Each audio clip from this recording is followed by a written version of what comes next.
నెల్లూరు నగరాన్ని ఒక మోడల్ సిటీగా తీర్చిదిద్దడమే లక్ష్యంగా మంత్రి పొంగూరు నారాయణ అభివృద్ధి ప్రస్థానాన్ని పరుగులు తీస్తున్నారు.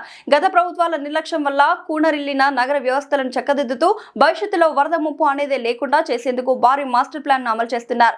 యుద్ధ ప్రాతిపదికన జరుగుతున్న పనులను ఇన్ఛార్జ్ మేయర్ రూప్ కుమార్ యాదవ్ క్షేత్రస్థాయిలో పరిశీలించారు. ఈ సందర్భంగా మీడియాతో మాట్లాడుతూ అభివృద్ధిని అడ్డుకుంటున్న ఎమ్మెల్సీ చంద్రశేఖర్ రెడ్డి తీరుపై నిప్పులు చెరిగారు. నెల్లూరు నగరంపై మంత్రి నారాయణకి ఉన్న ప్రత్యేక మమకారంతో ముఖ్యమంత్రి చంద్రబాబు నాయుడును ఒప్పించి 50 కోట్ల రూపాయల ప్రత్యేక నిధులను మంజూరు చేయించారన్నారు. నగరం గుండా ప్రవహించే 12 ప్రధాన కాలువలను శాశ్వతంగా ప్రక్షాళన చేయాలని ఆయన సంకల్పించారని తెలిపారు. మంత్రి ఆదేశాల మేరకు అధికారులతో కలిసి రామారెడ్డి కాలువ 70 లక్షలు, ఎల్లి కాలువ 1.50 కోట్ల పనులను స్వయంగా పరిశీలించారన్నారు. క్వాలిటీతో నిర్ణీత సమయంలో పనులు పూర్తి కావాలని మంత్రి ఖచ్చితమైన ఆదేశాలు ఇచ్చారని ఆయన గుర్తు చేశారు.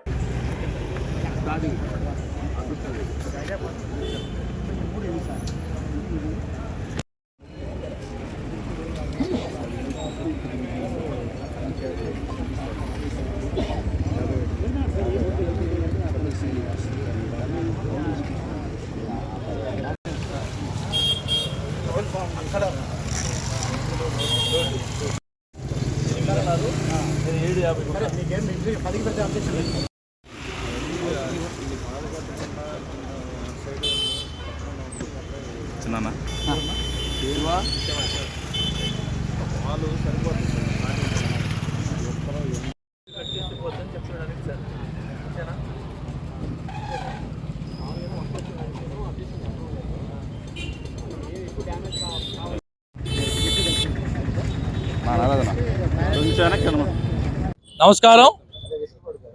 ఈరోజు నెల్లూరు నగరపాలక సంస్థ పరిధిలో ఏదైతే ప్రధానంగా పోతున్నటువంటి కాలువలు, గతంలో ఎప్పుడు వరదలు వచ్చినా తుఫాను వచ్చినా నెల్లూరు నగరం కొన్ని ప్రాంతాల్లో అయితే 1వ అంతస్తు వరకు మునిగిపోయిన పరిస్థితి ఉందో, ఇదంతా కూడా దృష్టిలో పెట్టుకొని గౌరవ మంత్రివర్యులు డాక్టర్ పొంగూరు నారాయణ సార్ గారు ముఖ్యమంత్రి గారితో మాట్లాడి ప్రత్యేకించి 50 కోట్ల రూపాయల నిధులు తీసుకొచ్చి నెల్లూరు నగరం గుండా ప్రవహించే 12 కాలువలు కంప్లీట్గా పుడికి తీసి ఎక్కడా కూడా నీటికి అవరోధాలు లేకుండా నీరు పోయేదానికి పక్కాగా డ్రైన్స్ నిర్మాణానికి శ్రీకారం చుట్టడం జరిగింది. గతంలో ఇవన్నీ కూడా కింద ప్రాంతాలన్నీ పొలాలుండి వ్యవసాయ ఆధారిత పరిస్థితులు ఉన్నప్పుడు పెద్ద పెద్ద కాలువలు, నీటిపారుదల జరిగే కాలువలు ఇప్పుడు మొత్తం కూడా పట్టణీకరణ అయిపోయి ఎక్కడా కూడా పారుదల లేని పరిస్థితుల్లో ఎక్కడికెక్కడ ఆక్రమించుకొని అడ్డంకులుండి ఇబ్బందులు వచ్చే పరిస్థితి. అయితే నారాయణ సార్ గారు చాలా స్పష్టంగా అధికారులకు ఆదేశించున్నారు. ఎక్కడా కూడా పేదవాడు ఇబ్బంది పడకూడదు. 10 మందికి ఉపయోగపడే పని చేసేటప్పుడు ఒకవేళ నిజంగా ఇబ్బంది పడే పరిస్థితి ఉంటే ఆ పేదవాడికి ఖచ్చితంగా న్యాయం చేసిన తర్వాతే ఆ పని చేయమని చెప్పి చాలా స్పష్టంగా అధికారులకు ఆదేశాలు ఇచ్చున్నారు. ఈరోజు ఉదయం ఇక్కడ మేము రామిరెడ్డి కెనాల్ అంటాం, దీన్ని రామిరెడ్డి కాలువ అంటాం. రామిరెడ్డి కాలువ పనులు జరుగుతూ ఉన్నాయి, మీరు కూడా చూశారు. ఇది 60 మీటర్ల పొడవుతో ఈ పని జరుగుతూ ఉంది. 70 లక్షల రూపాయల వ్యయంతో 60 మీటర్ల పొడవుతో ఈ రామిరెడ్డి కెనాల్ పని జరుగుతూ ఉంది. ఇదే విధంగా దీని పక్కనే ఎల్లి కాలువ, ఇది 225 మీటర్లు, 1,50 లక్షల రూపాయలతో ఇది కూడా పని జరుగుతూ ఉంది. ఈ 2 కాలువలు ఈరోజు పరిశీలనకి అటు ఇరిగేషన్ అధికారులు, మున్సిపల్ అధికారులు, టౌన్ ప్లానింగ్ నగరపాలక సంస్థ సిపి గారు, స్థానిక నాయకులు అందరితో కలిసి ఇక్కడ పరిశీలన చేయడం జరిగింది. పనులు శరవేగంగా జరుగుతున్నాయి. నారాయణ సార్ గారు ఏ పని చేసినా, ఏ పని చేపట్టినా టైం మౌంట్తో ఎప్పటి లోపల పూర్తి చేస్తామని చెప్పి మరీ ఆదేశాలు ఇస్తున్నారు. ఖచ్చితంగా రాబో రోజుల్లో నెల్లూరు నగరంలో ఉండిపోయే 12 ప్రధాన కాలువలు అన్ని రకాలుగా పూర్తి చేస్తారు. చిన్న ఇబ్బందులు వచ్చినా, ఇప్పుడు ఏదైతే 8 కాలువల పనులు జరుగుతున్నాయి, ఎక్కడా కూడా చిన్నపాటి ఇబ్బంది రాకూడదని ఏదైతే చాలా క్లియర్గా ఉన్నాయో, ఇబ్బందులు లేకుండా ఉన్నాయో, అడ్డంకులు లేకుండా ఉన్నాయో అవన్నీ కూడా స్టార్ట్ చేసి పనులు మొదలుపెట్టి జరుగుతున్నాయి. అందులో భాగంగానే ఈరోజు ఈ 2 కాలువలను కూడా పరిశీలించడం జరిగింది. కాంట్రాక్టర్తో మాట్లాడాం, వీలైనంత త్వరగా ఇవి పూర్తి చేయాలని చెప్పి అధికారులందరూ నారాయణ సార్ ఏదైతే ఆదేశాలు ఇచ్చినారో దానికి అనుగుణంగా కాంట్రాక్టర్లు కూడా ఎక్కడా కూడా నాణ్యతలో రాజీ పడొద్దని అనేక సందర్భాల్లో నారాయణ సార్ గారు, అది మా పార్టీ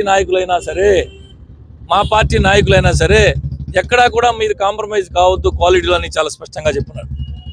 ఇకపోతే నిన్నటి రోజున నెల్లూరు నగర వైఎస్ఆర్ కాంగ్రెస్ పార్టీ ఇన్ఛార్జ్ ఎమ్మెల్సీ చంద్రశేఖర్ రెడ్డి గారు ఇదే ప్రాంతానికి వచ్చి జస్ట్ కూతవేటు దూరంలో పొట్టి శ్రీరాములు బొమ్మ దగ్గర ఏదైతే పాఠశాల బాలికోన్నత పాఠశాల నెల్లూరు నగరం మొత్తం మీద ఉండేది 2 బాలికోన్నత పాఠశాలలు. ఒకటి మూలాపేటలో ఉన్నటువంటి ప్రభుత్వ బాలికోన్నత పాఠశాల, రెండోది స్టౌన్స్పేటలో ఉన్న బీవీఎస్ గర్ల్స్ హై స్కూల్. ఇక్కడ 15 కోట్ల రూపాయలతో డిఎస్ఆర్ కంపెనీ గతంలో ఏదైతే మూలాపేట ప్రాంతంలో నివసించి ఈరోజు హైదరాబాద్లో సెటిల్ అయ్యి పెద్ద స్థాయిలో నిర్మాణ సంస్థగా పేరొందినటువంటి డిఎస్ఆర్ సంస్థతో స్వయంగా నారాయణ సార్ మాట్లాడి 15 కోట్ల రూపాయలతో ఆ స్కూల్ నిర్మాణం చేసి అత్యాధునిక అంతర్జాతీయ ప్రమాణాలతో రెడీ చేస్తుంటే ఆ స్కూలు ప్రహరీ గోడ ముందు ఇబ్బందికరంగా ఉన్నటువంటి కొన్ని బంకులు వారితో మాట్లాడిన తర్వాతే తీమని చెప్పారు. వారితో స్థానిక కార్పొరేటర్గా నగర మేయర్గా కాకుండా అక్కడ పుట్టి పెరిగినటువంటి వ్యక్తిగా పాపం చంద్రశేఖర్ రెడ్డి గారి గురించి ఈ ప్రాంతానికి ఏం తెలుసో నాకు తెలియదు. నేను ఇక్కడ పుట్టి పెరిగా, అక్కడే నిత్యం ప్రతిరోజు ఉండేవాడిని. అందరికంటే ఎక్కువ నాకు బాధ్యత ఉంది, వారికి న్యాయం చేయాల్సిన బాధ్యత. నేను వాళ్ళకి చెప్పాను చాలా స్పష్టంగా.